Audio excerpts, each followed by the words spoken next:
మిత్రులారా అందరికీ నమస్తే. నేను Garidepalli Satyanarayana, new Lakshya organization. Sir, SIR sir, voter verification జరుగుతూ ఉంది. థర్డ్ ఫేజ్లో భారతదేశంలో 29 రాష్ట్రాలు ఉంటే 16 రాష్ట్రాల్లో ఓటర్ వెరిఫికేషన్ జరుగుతూ ఉంది. దానికి సంబంధించింది. అయితే ఈ వీడియో తెలంగాణ రాష్ట్రానికి సంబంధించిన అప్డేట్స్ మీ దృష్టికి తీసుకురావటమే వీడియోగా నేను తెలియజేసుకుంటా ఉన్నాను. సో మిత్రులారా, ఇప్పటికే తెలంగాణ ముఖ్యమంత్రి మీరు ఓటర్ నమోదు చేసుకోకపోతే రేషన్ కట్ చేస్తా అంటున్నాడు. సో అట్లా అంటున్నాడు, అందరూ ఓటు నమోదు చేసుకోవాలని చెప్పేసి జలకిస్తూ ఉన్నాడు. సో అట్లా ఖచ్చితంగా చేసుకోండి అని డైరెక్ట్గా చెప్తా ఉన్నాడు, డైరెక్ట్గా కూడా చెప్తా ఉన్నాడు తెలంగాణ ముఖ్యమంత్రి రేవంత్ రెడ్డి. సో ఇప్పటికీ దరఖాస్తు చేసుకున్నటువంటి వాళ్ళు 2,41,00,000 మంది ఓటర్లు దరఖాస్తు చేసుకున్నారు. ఇందులో 24 లక్షల మంది అన్కలెక్టబుల్ అప్లికేషన్స్తో ఉన్నాయి. ఇంకా అప్లికేషన్స్ వాళ్ళకి వెళ్ళినట్టుగా మనకు అర్థమవుతా ఉంది. ఇందులో చనిపోయిన వాళ్ళు 6,50,000 మంది చనిపోయిన వాళ్ళు ఉన్నారు ఇప్పుడున్న ఓటర్స్లో తెలంగాణ రాష్ట్ర వ్యాప్తంగా. అదేవిధంగా శాశ్వతంగా నివాసం మార్చుకున్న వాళ్ళు 12 లక్షల మంది ఉన్నారు. అది కూడా సమస్య అవుతా ఉంది ఈసారి వెరిఫికేషన్కి సంబంధించి. దాని తర్వాత 2,60,000 మంది ఇతర ప్రాంతాల్లో ఓటు ఉంది. అంటే ఆడోటు ఉంది, ఏడోటు ఉంది. తెలంగాణలో ఓటు ఉంది, ఆంధ్రాలో కూడా ఓటు ఉంది. ఆ విధంగా ఉన్నదనేది నేను తెలియజేసుకుంటున్నాను. సో 78,000 మంది ఆబ్సెంటీ. అసలు బిఎల్ఓలకి, బూత్ లెవెల్ అధికారులకి, బిఎల్ఓలకి, బిఎల్ఏలకి అడ్రస్సే తెలియట్లేదు. సో అదేవిధంగా 2 లక్షల డూప్లికేట్ ఓటర్లు కూడా ఉన్నట్టుగా మనకు అర్థమవుతా ఉంది. సో అదేవిధంగా మిత్రులారా 2 సార్ల ఓట్లు ఉన్నాయి. అటు ఆంధ్రాలో ఓటు ఉంటుంది, ఇటు తెలంగాణలో ఓటు ఉంటుంది. ఆ విధంగా ఉంది. అదేవిధంగా ఉపాధి కోసం వలసపోయేటువంటి వాళ్ళు, పెళ్ళైనటువంటి ఆడపిల్లలకు సంబంధించి ఇతర కారణాలు కూడా ఉన్నాయి. నివాసాలు మారడం, కిరాయిళ్ళది కూడా ఇవాళ పెద్ద సమస్యగా ఉన్నది. సో సరైన పత్రాలు సమర్పించకపోవడం, ఈ సమస్యలు ఉన్నాయి ఓట్లకు సంబంధించి. దాంతోపాటు తెలంగాణ రాష్ట్రంలో 33 జిల్లాలకు సంబంధించి తీసుకున్నప్పుడు సో ఇక్కడ నాన్ డిజిటలైజ్డ్ ఫామ్స్ 30.21%. అంటే 1,02,18,238 మందికి ఇంకా ఫామ్స్ అందనట్టుగా మనకి కనిపిస్తూ ఉంది. లేదా ఫామ్ సమర్పించకపోయినట్టు కనిపిస్తూ ఉంది. అయితే 33 జిల్లాల్లో యాదాద్రి భువనగిరి జిల్లా ఫస్ట్ ప్లేస్లో ఉన్నది. ఇక్కడ 91.85%. తెలంగాణ రాష్ట్రంలో యాదాద్రి భువనగిరి జిల్లా 91.85% రాష్ట్రంలోనే ఎక్కువ ఎన్రోల్మెంట్ చేసినట్టుగా ఎస్ఆర్ వెరిఫికేషన్కి సంబంధించి ముందున్నది.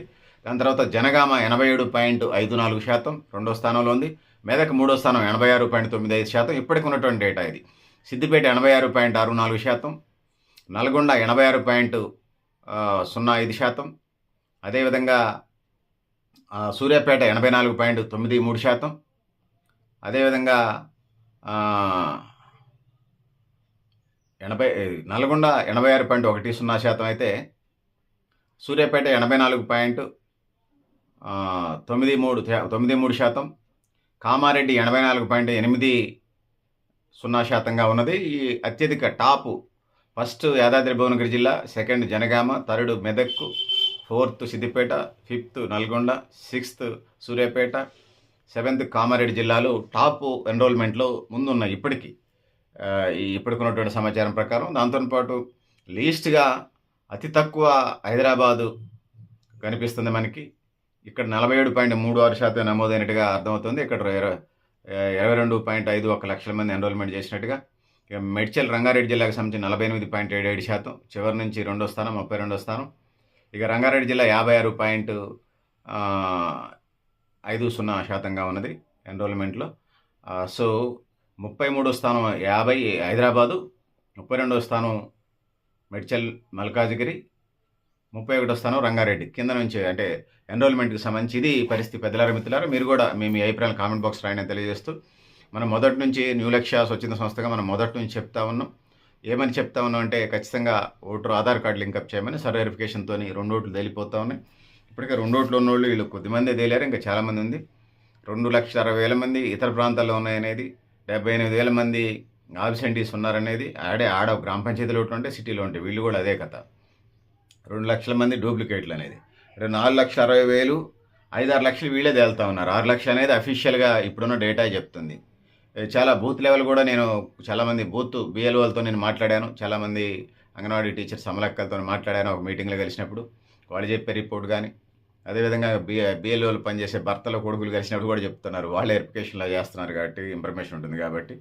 సో, ఇది పరిస్థితి. పెద్దలారా, మిత్రులారా, ఒక ఓటు కాశ్మీర్ నుంచి కన్యాకుమారి దాకా భారతదేశంలో 29, 28 రాష్ట్రాల్లో ఎక్కడైనా ఉండొచ్చు. కేంద్రపాలిత ప్రాంతాలు ఉండొచ్చు. ఒక ఓటు అనేది కండిషన్ ఉండాల్సిందే. అది నీడ్ 18 సంవత్సరాలు నిండినోళ్ళకి. 2 ఓట్లు అనేది అది ఎవరున్నా కొంతమంది ముఖ్యమంత్రులు, కొంతమంది జాతీయ పార్టీల పొలిటికల్ పార్టీల అధ్యక్షులకి 2 సార్లు ఉంటాం. కొంతమంది ఫిల్మ్ యాక్టర్‌లకి 4 సార్లు ఉంటాం. ఈ అడ్డగోలుతనాన్ని అరికట్టాలి. 31 కోట్ల మంది వీళ్ళే ఓట్లేనోళ్ళు. ఈ దొంగ ఓట్ల బ్యాచ్. సో, అందుకోసం వీటి పట్ల అప్రమత్తంగానే ఉండాలి. ఒక ఓటు అనేది మనం ఖచ్చితంగా ఉండాలి. సో, ఇది సిటిజన్‌షిప్పా కాదా? సిటిజన్‌షిప్ కులమానమా కాదా? అది సెకండరీ, తర్వాత సంగతి. ఖచ్చితంగా ఓట్‌ని నమోదు చేసుకోండి. ప్రజాస్వామ్య ప్రక్రియలో మనని పరిపాలించే నాయకులు ఎవరైతే ఉన్నారో మంచి ఓటర్‌ని తాయిలాలకి, ప్రలోభాలకి గురి కాకుండా మంచి నాయకుడిని ఎన్నుకొని దేశ భవిష్యత్తుని నిర్ణయించే కార్యక్రమం చేసేటటువంటి నాయకుడిని ఎన్నుకొని ముందుకెళ్లాల్సిన అవసరం ఉంది.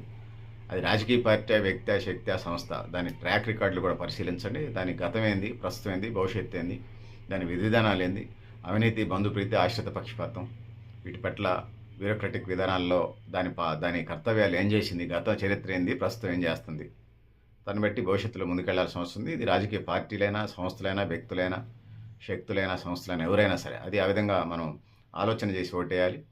ముందుకు ఓటుకి నోటో, ఓటుకి మందో, ఓటుకు ఫ్రిడ్జో, ఓటుకు టీవీయో, ఓటుకు కూలరో, ఓటుకి డబుల్ బెడ్రూమ్ ఇల్లో, ఓటుకి పెన్షనో ఏదో ఇప్పిస్తానని, తాయిలాలు చేస్తామని ఇచ్చినందుకు ఓటుకి మాసం ఓట్లు అమ్ముకోకండి. ఖచ్చితంగా మన నాయకుడిని వాలంటీర్గా ఓట్లేసి గెలిపించి ఆ విధంగా ముందుకు పోవాల్సిన అవసరం ఉందని తెలియజేసుకుంటూ, సో, పెద్దలారా, మిత్రులారా, మీరు కూడా మీ అభిప్రాయాలు కామెంట్ బాక్స్ రాయని తెలియజేస్తూ, నేను గరిడేపల్లి సత్యనారాయణ, న్యూ లక్ష్య.